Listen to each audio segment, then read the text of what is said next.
So yeah, welcome back. This is You Five record? Futures, Okay. a show that we have. It's all about the Big Five basketball. Today we have Del Greco. Do you go by Del or Del Greco, or do you have a preference there? Yeah, Dallas fine. Cool. Yeah, Del Wilson from the Black Cager. If you're a Philly area hoops fan, you've probably seen a lot of his stuff, either the written word, YouTube, radio. He's a man of all mediums. Del, thanks for coming on and joining me. I like to take pictures, man. I'm trying to get better at it, man. I Yeah. invested in a couple of cameras, so I'm So not how good, many but I can do portraits. And how many people are on staff at the Black Cage, or is it a solo operation? Or how many people are in that are working there? Nah, actually, I would say it's two other guys that have written some stuff for me. One is named James Nelson Stewart, and he Yeah, tends to focus on suburban high school basketball, right. especially like Montgomery County, Bucks County, uh, Berks County. He's really, really well versed in those areas, and he's a fantastic writer. The other guy that has written quite a few pieces for me is Eric Dixon Sr., Eric Dixon's dad. He's a very good writer. He Nice. but I love Eric, but man, he's one of those guys that's never good enough. You tell him to do something, he's gonna go through 40, 50 revisions, and he absolutely wrings his hands over the finished product. But Eric is very good as well. So it's really That's just awesome. us three. That's cool. Yeah. So yeah, we were talking earlier, and I said, when I read your stuff, to me it seems clear that you're almost a writer first and a sports-minded person second. You tell me if that's fair or not, but I know I think you have a unique voice when you write about sports that you wouldn't see in the Inquirer or somewhere that's more mainstream. And you also use a lot of humor and prose, and you have a writer's kind of perspective on sports. You think is that a fair thing to say? I truly appreciate that because I take a lot of pride in the craft Yeah, of writing. As it's a tedious thing, and a lot of times I'll go to games and I see guys writing while they're at the game and stuff. They bring their computer.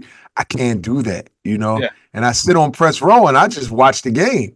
And I have the story, it's unfolding in my mind, and on the ride home, then I'll sit home, I'll get home, and it might take 3, 4 hours to just come up with a little essay. But yes, I definitely consider myself a writer. I write about sports and I write about politics, you know, yeah. a So lot which more came first for sports you? than Which came first, the love of oh sports or the love of writing? the politics for sure. I was a graduate student in politics. I taught a little bit at the University of Maryland. I taught at Lincoln University as well, my alma mater. Nice. So I've taught politics for a long time. And the writing on basketball is just, I have a lot of my really good friends are basketball coaches, and they all kind of started around the same time while I was in graduate school. Jeff Arnold, Bruiser Flint. I've known Jeff probably since I was 5 or 6 years old, and I've known Bruiser Wow. probably 11 or 12 years old. So, I mean, these are my Todd Bozeman, Phil Martelli.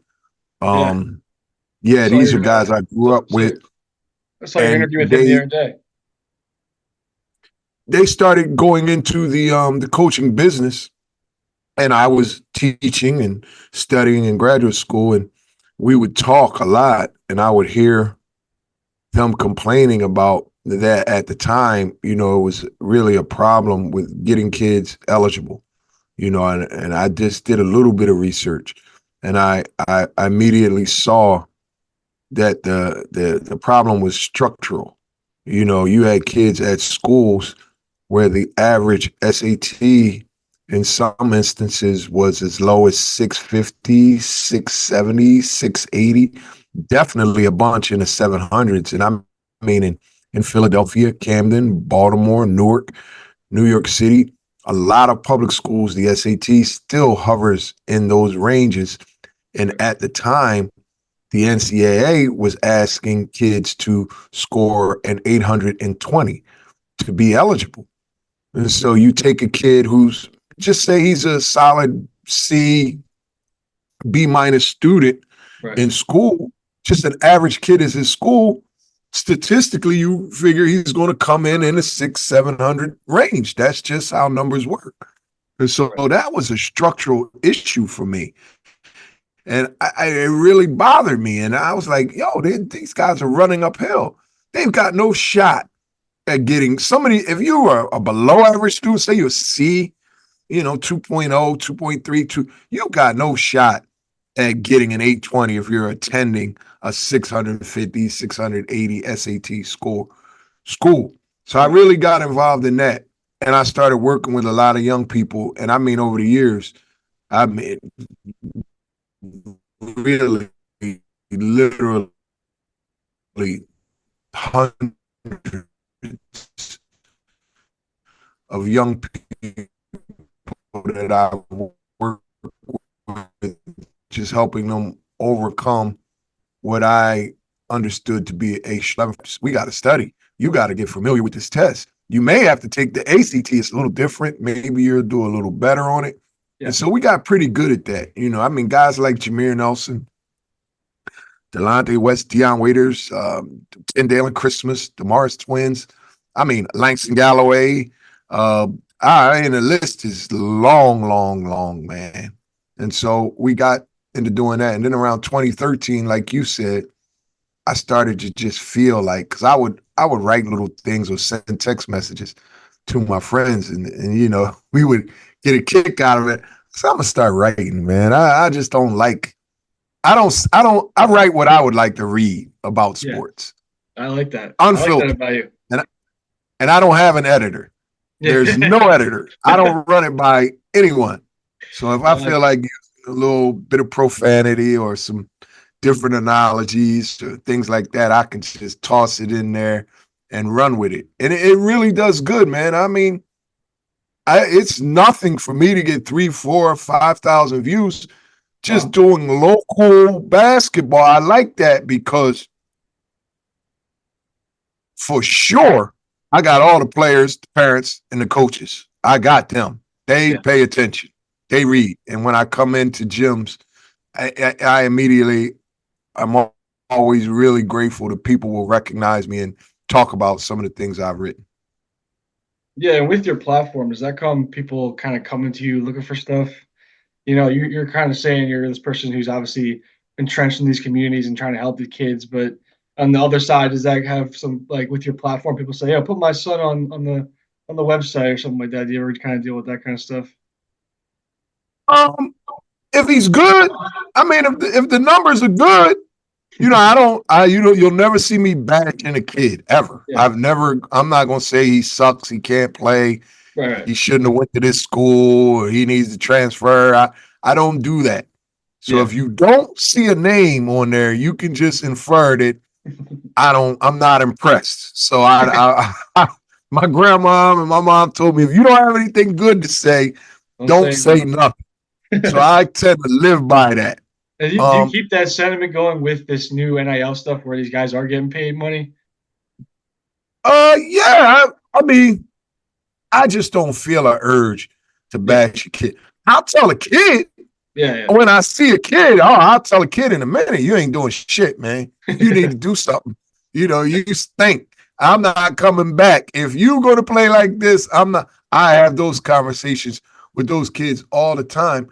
But most of these kids, I've known them since they were, seventh, eighth, ninth grade. I mean, if you're a good player in the city of Philadelphia, I definitely either I know your AAU coaches or your head coach right, or your parents, and we just become familiar. And the kids really, really enjoy appearing on the platform when I get around to them. I had a couple yeah, always, I've had good players tell me, yo, oh, hey, you don't show me no love, man. When you can't mention my name. I mean, Justin Moore, yeah, when he was in high school, he was adamant. He was like, yo, and you know what? He was killing people. So he had a legit gripe. yeah, So I had to track him down. I had to interview him and I had to do some writing on it. And I stay in touch with the kids all the time, all of them. yeah, I was texting Andrew Carr before the Kentucky game. I text him immediately after the Kentucky game. Yeah, I've been in touch with Chance Westry all week because he's been absent for like 2 years. Like, right. motherfucker, when do I? So he's supposed to play this weekend. So, we'll see if That's he's able awesome. to get something done. He's going to be rusty, but I really look forward to it.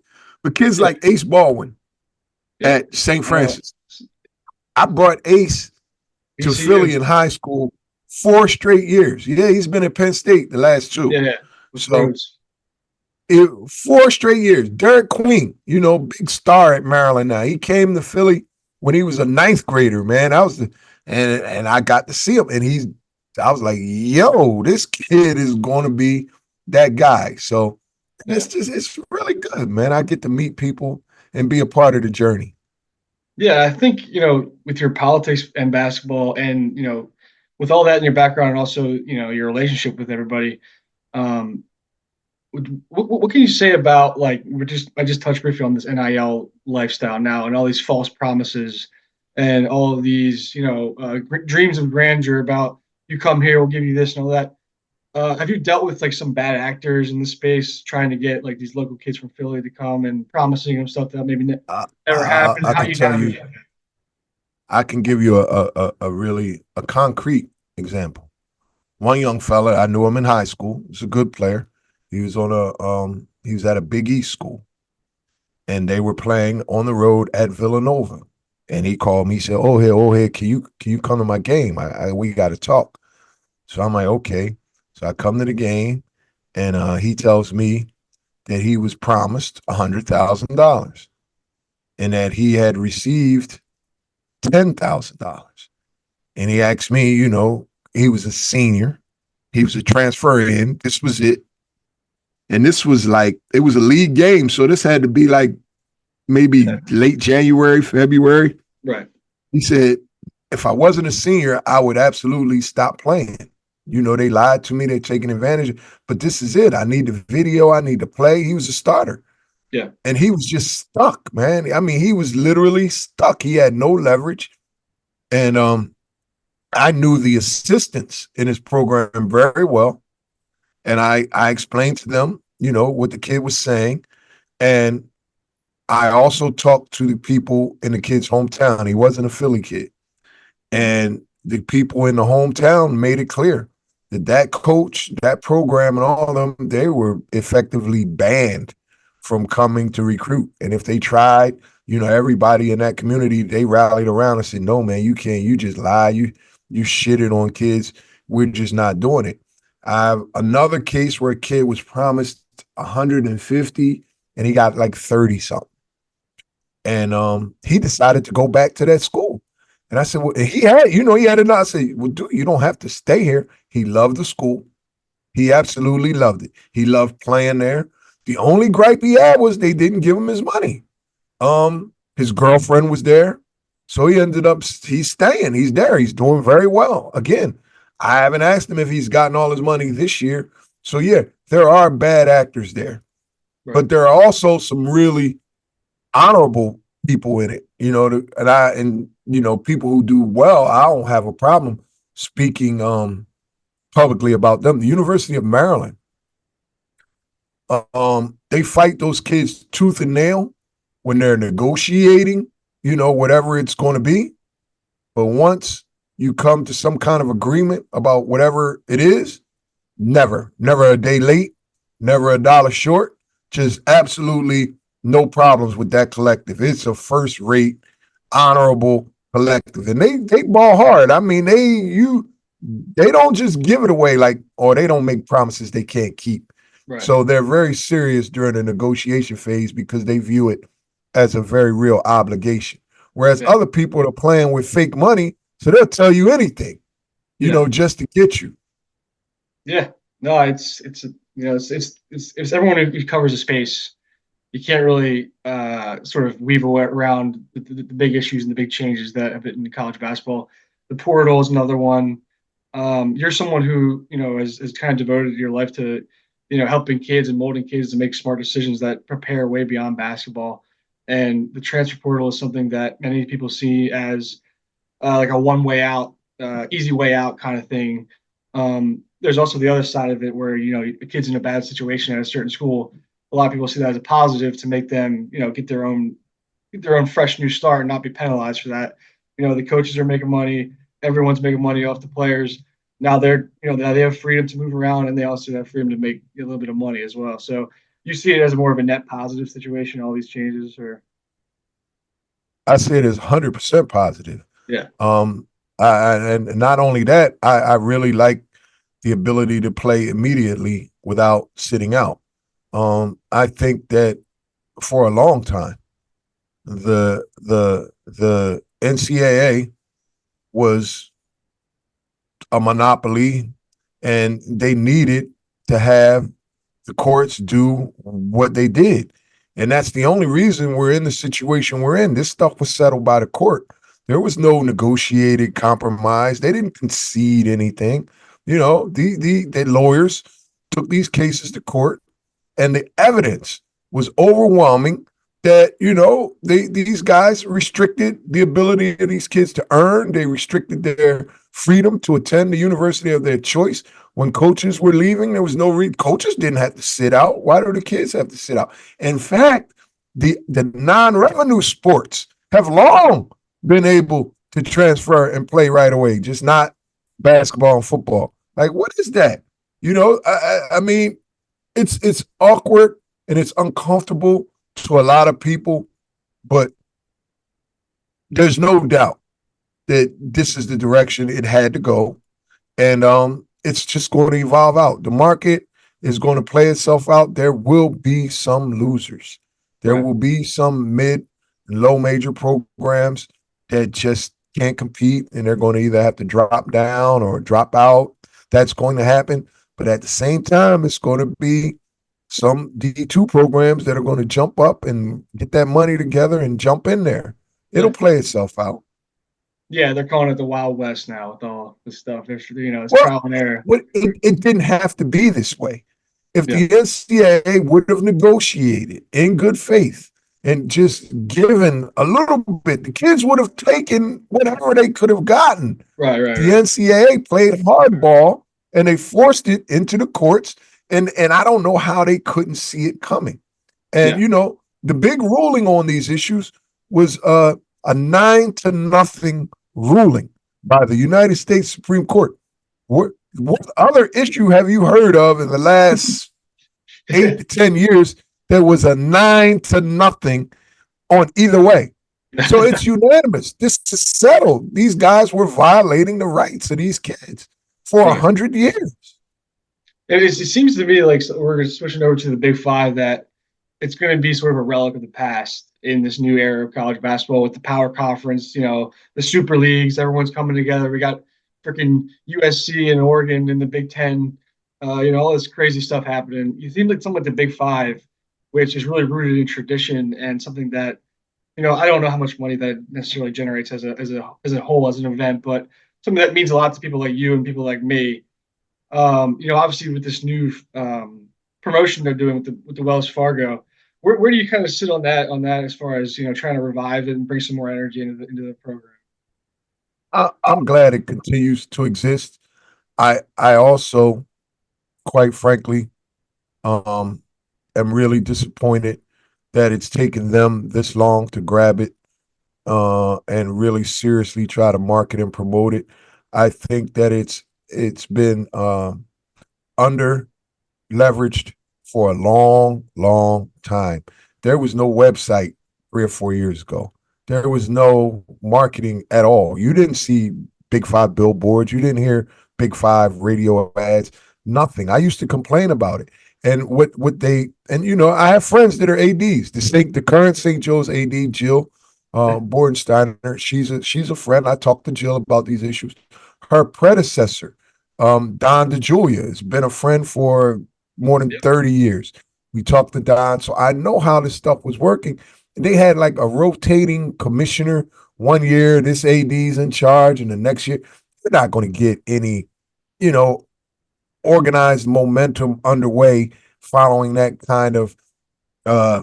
Yeah. that kind of a way of organizing. And they really just were perhaps more than a decade late on integrating the local talent, the social media guys, the thing that could get the kids involved Yeah. would be to take the local videographers, and there's a ton of them that are really talented, man.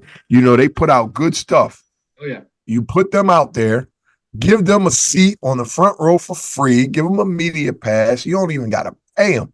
Just let them get the pizza before the game like the other media guys and let them run wild. And then take their stuff and put it on your school website, put it on your school Instagram, your social media. It took them so long to figure that out. Now they're using their own students and they even grabbed some of the stuff that those guys are doing. But it took a long time for them to recognize that the average patron at some of these games is probably in his 70s. I'll be 60 next year. And these guys are older than me. You know, it, Yeah. it's it's not. There's no young people there, man. If you go to those games, it's all the guys who remember the Big Five doubleheaders from the 60s, 70s, and 80s. And so they've got to find a way to do something to make it more attractive to the younger generation. Yeah, absolutely. And almost so like you said, I was at the Holy War on Friday. I saw about 20 guys with cameras that I don't even think work for St. Joe's. They're making their own content. Oh, they caught on now. Yeah, they're everywhere. Yeah. But I mean, look, in 2012, 2013, St. Joe's had Ron Roberts and they had CJ Aiken. Yep. And I went to every game. I was at every home game, absolutely everyone. The dunks that these guys were doing. I used to come into their office. I would say to Phil, to Jeff, the coaching staff, you guys have the best dunk. You dunk better than the Sixers. You don't market it. You don't sell it. I don't know why I don't turn on, Instagram and see these dunks. So Yeah. and this is 12 years ago. So now you're saying that these guys are there and all of that. I'm happy, but it's a lot of talent that came through that Yeah. didn't get caught. Yeah, it's just like that now. We got Rasheer Fleming throwing down some nice dunks last night. But you can see his stuff. Yeah, His he's stuff's awesome. everywhere. Yes. Yeah. But think of all the things Ron Roberts and CJ Aiken. I mean, these guys were. Whoa. Yeah, absolutely. And then speaking of Nova, you talked about sometimes your work gets a little people get take your work a certain way. You wrote a very funny Nova piece last night. I think maybe part of the reason why the Big Five almost died down a little bit in the last decade or so is that because Villanova just ran so much roughshod. Over the rest Dominant. of the league, they're What was it? 20 straight wins? More than 20, yeah, wasn't it? right. And then I think St. Joe's won their first home game against Nova since like 2011 or something.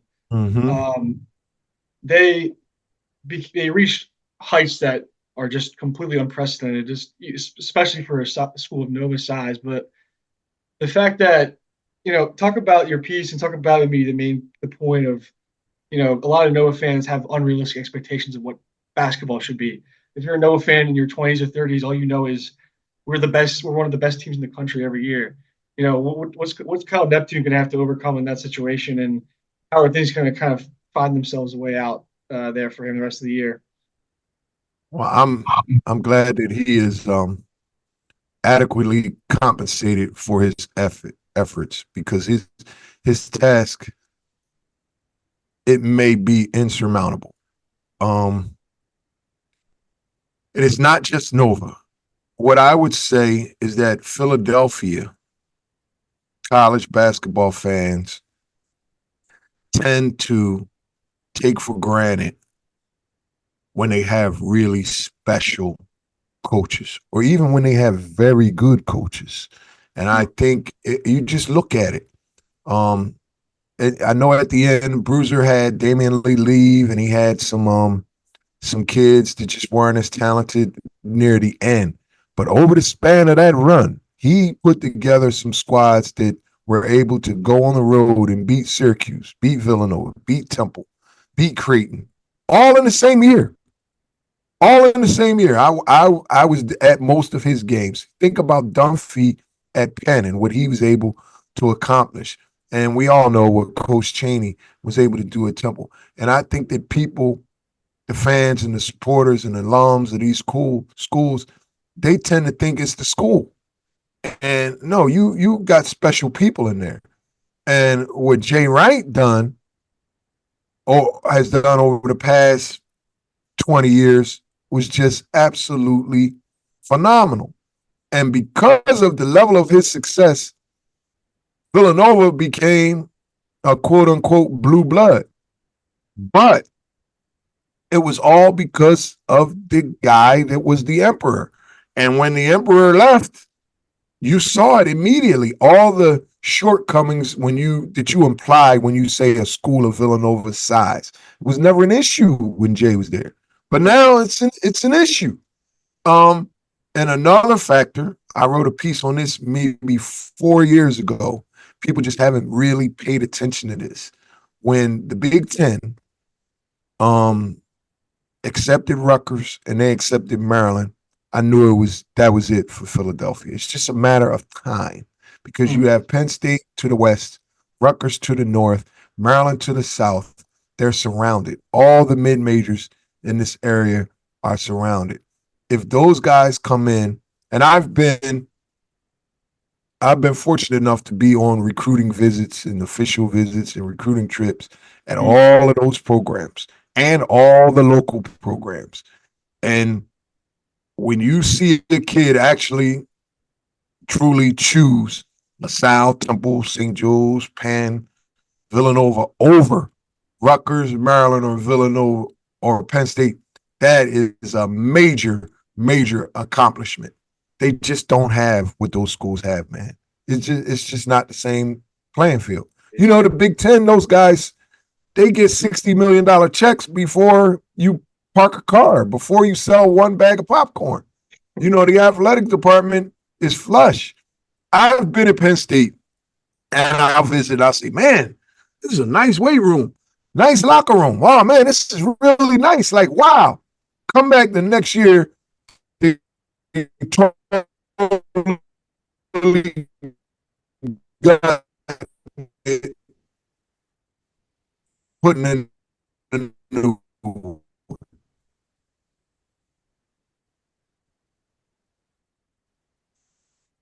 Hey, what? What do you think some of Vegas schools? Drexel has, tried to do what they can do in that facility. We see what LaSalle has done with their facility. They're trying, but man, they just don't have the resources that those Big Ten schools have. So it hurts that the last 2 years we haven't seen a Big Five team make the NCAA tournament. It's not surprising.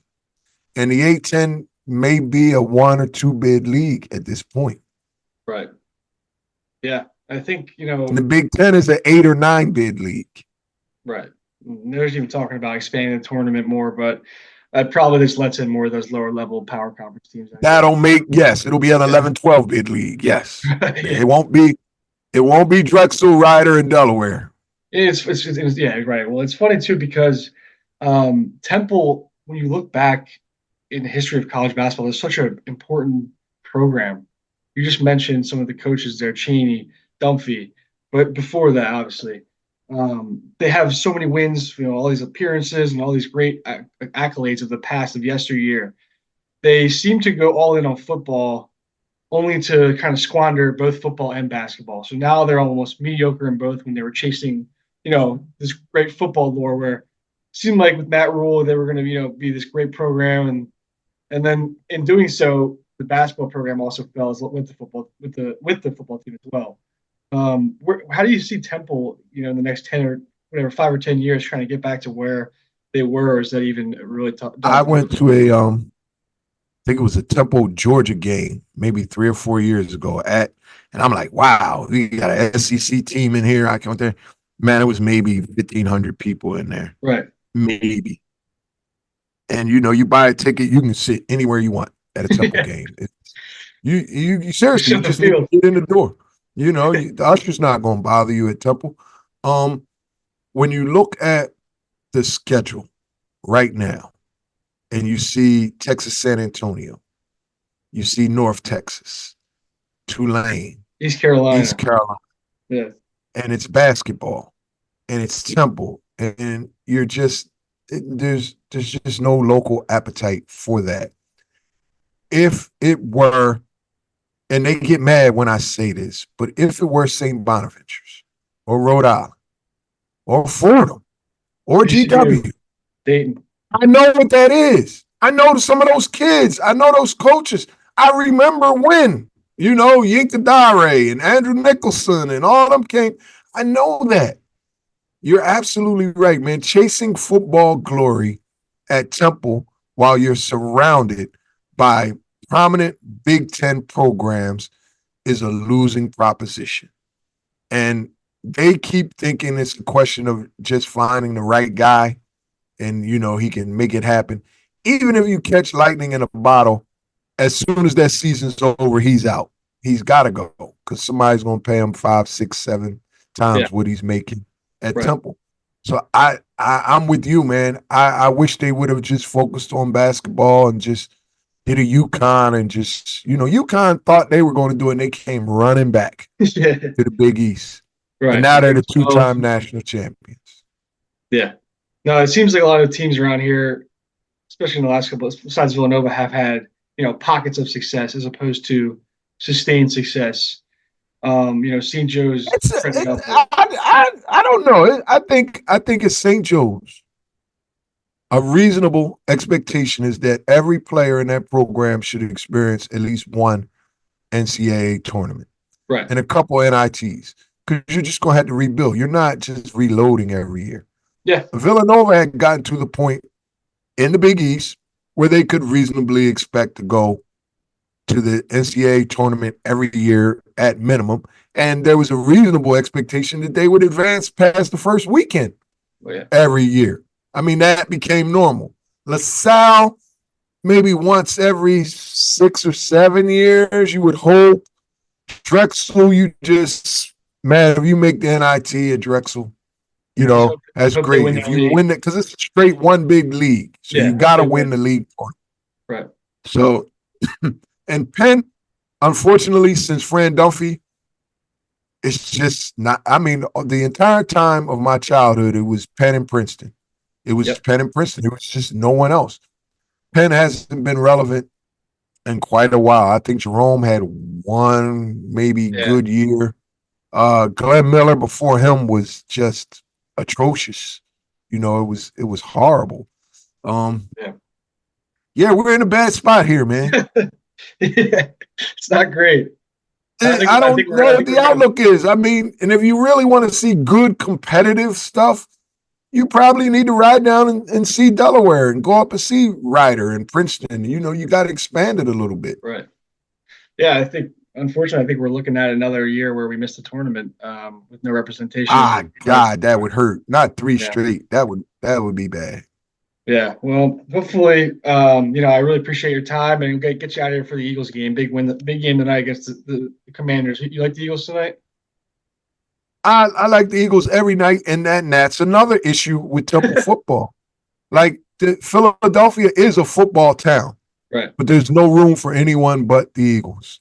Right. It's just not. Yeah, that's how it's always been.